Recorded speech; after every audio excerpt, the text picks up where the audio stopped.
생생하게 상생하며 YTN 라디오 생생경제.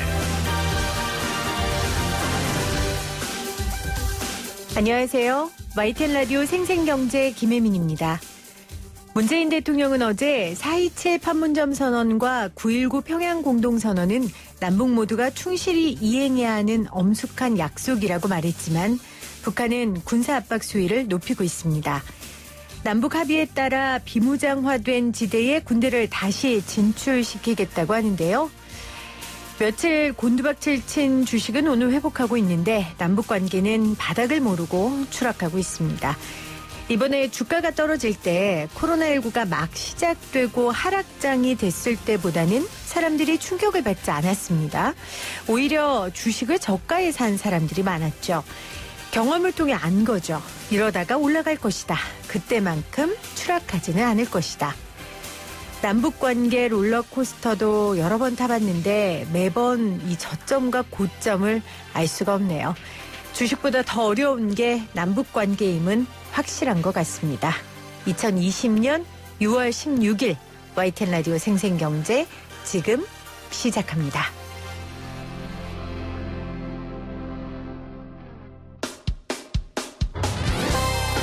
생생하게 상생하며 건강한 경제방송 YTN 라디오 생생경제.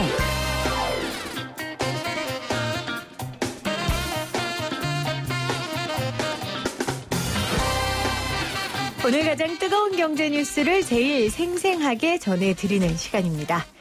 저희 앞집에 여대생 2명이 사는데요. 사실 평소에는 얼굴 보기가 참 어려운데 요즘은 자주 봅니다. 게다가 막내는 신입생이거든요. 그런데 코로나19로 캠퍼스에 가지 못하니 얼마나 안타까워요. 그런데 이 집 일만은 아니죠. 대학교 총학생회가 소속돼 있는 이 전국총학생협의회는 등록금을 반환해달라는 기자회견을 열기도 했었고요. 또 건국대는 현재 2학기 등록금을 감액해주는 방안을 논의 중에 있습니다. 교육비, 주거비, 통신비, 또 뭐죠? 예. 의료비. 교육비, 주거, 의료비, 통신비, 이자비, 교통비. 6개를 획기적으로 줄여야 민생이 산다. 그리고 내수경제도 산다. 그 전문가 민생경제연구소 안진걸 수장님 나오셨어요. 어서 오세요. 예, 시민 여러분 안녕하십니까. 경제는 경세재민의 준말. 민생이 있어야 경제도 있는 것입니다. 백성을 구제하는 경제를 요구하는 안진걸이라고 합니다. 계란이 왔어요. 이거보다 더 귀에 들어와요. 예. 저는 얼마나 우리 소장님이 외치고 다니셨으면 그렇겠습니까? 얼마 전에 우리가 교통비 전문가로 모셨는데 예. 오늘은 또 교육비 전문가, 등록금 맞습니다. 전문가로 모셨어요. 제가 그 통신비 전문가로 모셨을 때 첫 질문이 역사 전통을 자랑하지 않냐. 이 통신비 그 쟁취, 투쟁이. 예. 교육비, 사실 이 등록금도 이 투쟁이 역사 전통을 자랑하죠. 제가 1991년도에 처음으로 등록금 투쟁에 나섰으니까. 91년도예요? 예, 벌써 30년. 정말 교육비하고 등록금 문제는 30년째 연구해왔고요. 정말 그걸 연구하는 과정에서 유럽의 대학들은 대부분 무상교육이라는 것도 알고 됐고 심지어 학생들에게 연구수당까지 주는 대학들이 있다. 학생수당, 연구수당. 돈을 내고 다니는 게 아니라 돈을 받고 다니는 대학들도 있다는 거. 청취자 여러분들 충격적이다 하더라도 그런 나라가 있습니다. 그렇게 그렇군요. 대학생들의 투자를 함으로써 결국 나라의 경제와 나라의 미래를 대학생들에게 맡기고 그들은 사회에 나와서 또 세금도 기부도 봉사도 적극적으로 하는 선순환 구조를 만들고 네. 있더라고요. 그것도 한번 저희도 계속 연구해보고 이야기 나가면 좋을 것 같습니다. 저희 생생경제에서 그 김누리 교수 모시고 관련된 이야기 저희도 들었었거든요. 네. 그러니까 등록금, 교육비 우리가 내는 게 당연하지 않다. 이제 이런 말씀을 하셔서 저희 청취자분들도 굉장히 놀란 기억이 있는데 91년부터 소장님이 주장을 하셨었어요. 네. 그래도 변하지 않고 계속 올라가던 등록금이 결국 코로나19를 맞이해서 조금 변화가 있을 것 같다라는 느낌이 듭니다. 어떻습니까? 그렇습니다. 저도 지금 상지대학교에서 강의를 하고 있지만 지금 100% 온라인 강의만 하고 있습니다. 너무 미안하고 학생들에게 민망합니다. 매주마다 사과 문자를 보냅니다. 만나고 싶어도 만날 수 없는 상황. 학교의 잘못도 여러분의 잘못도 아니지만 코로나19 때문이지만 그래도 강의실에서 만나서 생생하게 강의하고 질응답도 받고 끝나고 뒤풀이 그게 식사든 호프 한 잔이든 하고 그런 게 다 없어졌습니다. 학생들끼리 만나고 동아리 들어가고 학생회 들어가고 학회실 들어가고 도서관 가고 체육실, 실습실 쓰던 모든 걸 이용을 못 합니다. 그렇죠. 근데 등록금은 지금 전국의 사립대 평균 750만 원을 그대로 냈습니다. 이제 1년 750만 원이니까 이제 한 학기로 하면 한 350만 원, 400만 원 가까이 될 텐데요. 서울 수도권은 400만 원에서 500만 원을 냈을 거고요.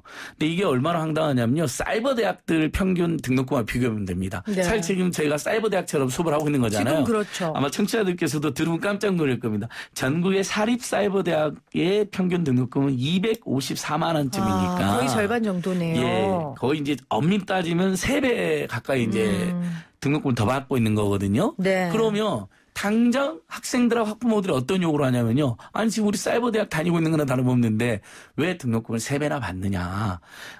갑자기 온라인 컨텐츠라든지 온라인 수업을 준비하기 위해서 들어간 비용이 일부 있는 걸 인정한다 해도 100% 다 받는 건 있을 수 없다. 전국의 사립대학들이 한 10조 원 정도의 적립금도 쌓고 있는데 네. 돈이 없는 것도 아닌데 너무한다. 다만 이제 지방 사립대 중에 일부 대학들은 아주 가난한 대학들이 있습니다. 적립금도 거의 없고 이런 대학들은 이제 환불해 줄 여력이 안 되는 부분이 있기 때문에 그런 경우에는 정부의 지원이 불가피하다. 근데 지금 청취자 여러분들께 속보를 하나 드려야 되는데 교육부에서 지금 등록금 반환을 구체적으로 추진하겠다. 검토하겠다. 이게 났고 정세균 네. 국무총리도 3차 추경에 어떤 식으로든지 장학금이든 일부 환불이든 포함돼야 된다. 네. 그 지시를 한 것으로 지금 확인되고 있습니다. 자, 지금까지 얘기를 좀 정리를 해드릴게요. 뭐 지금 우리 상황에 대해서는 제가 청취자분들께 따로 설명드릴 필요 없을 것 같고요. 네. 거의 사이버대로 모든 대학들이 강의를 진행하고 있는 거나 다름없는데 사이버대에 비해서 등록금이 거의 3배 정도 나가고 있는 현실 가운데 대한민국의 어느 대학도 등록금을 감면해 준 경우는 지금 없습니다. 네, 그런 장학금 가운데 형식으로 네, 장학금 예, 형식으로 일부 대학들이 10개도 안 되는 대학들이 한 10만 원에서 10만 원 정도 20만 원 특별 장학금 정도를 형식으로 특별 장학금을 주고 그런 있습니다. 상황이었고요. 그런데 당연히 학생들과 학부모 입장에서는 아니 우리가 지금 학교 시설도 전혀 이용하지 못하고 맞습니다. 있는 상황 가운데 이 똑같은 등록금을 내는 건 너무 말도 안 된다라는 문제 제기를 계속 해왔고요. 정부에서는 사실 이 부분에 대해서 그렇게 적극적으로 대응하진 않았는데 정세균 총리가 어제였죠. 좀 대학 등록금 반환에 의지를 가지고 있다라는 내용이 보도가 됐고요. 그리고 3차 추경안에 등록금 직접 반환을 위해 1,900억 원 예산을 사실 교육부가 요구를 했었거든요. 예. 기재부에서 거절한 바가 있는데 지금 속보에 따르면 교육부에서 방안을 조금 연구해 보겠다라는 얘기까지 들어와 있는 가운데 있습니다. 제가 지금 현재 상황을 좀 정리해 드렸고 맞습니다. 예. 어제 건국대에서 등록금 환불에 대해서 좀 고민해 보겠다라는 얘기가 나왔고 제가 총학생회장이랑 방금 전에 통화를 했거든요. 예.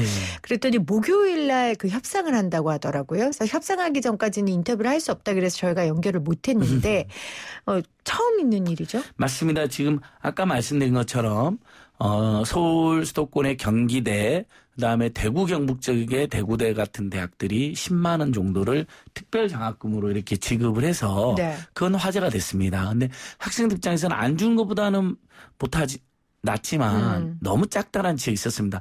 제가 일하는 상지대학교도 10만 원을 장학금으로 주기가 민망해가지고 도서 지원비. 그러니까 지금 온라인 수업을 하고 집에 계시는 시간이 많으니까 학생들이 꼭 읽어야 될 책을 사서 봐라는 지원금을 이제 지급하기 시작했습니다.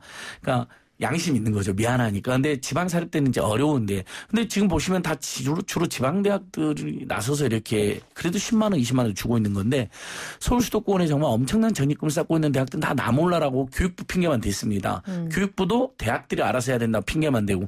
근데 드디어 건국대학교에서 어저께 전격적으로 2학기 등록금 책정할 때 만약에 이제 한 학기 500만 원이면 거기서 몇십만 원이든 뭐 아직 금액이 나오진 않았는데 빼주겠다. 감액에서 등록금을 고지하겠다 이렇게 학생들하고 합의가 된 거로 나왔는데 아직 금액이 정확하지가 않습니다. 그런데 이렇게 한껏 국민들에게 알려놓고 10만 원, 20만 원 그러지는 너무 않을 것 미미하게 같아요. 하면 이제 건국대 이미지에 네. 또 큰 타격이 있을 수 있으니까 제가 합리적으로 생각해 봤어요. 아까 사이버대학 254만 원, 사립대 750만 원 그랬잖아요.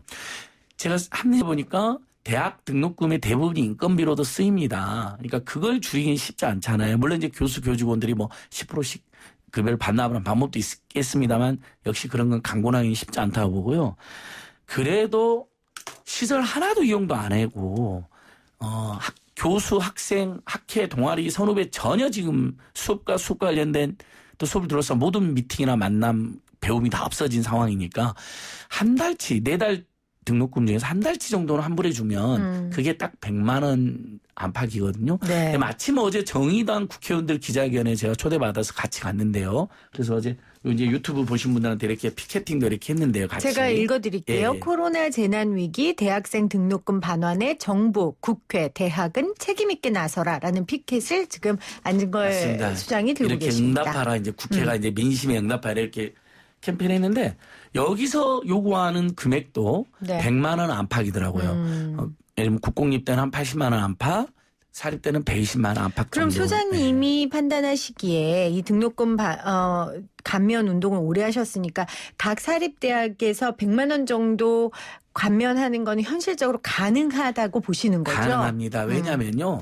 등록금 전액을 환불해달라면 네. 사실 저처럼 좀 이렇게 급진적인 활동도 많이 고민했던 제가 보기에도 대학들의 재정 상황을 완전히 무시하는 형태가 되니까 쉽지 않다고 봅니다. 물론 그걸 요구하는 분들도 있습니다. 왜냐하면 한 학기가 너무 엉망이었으니까요.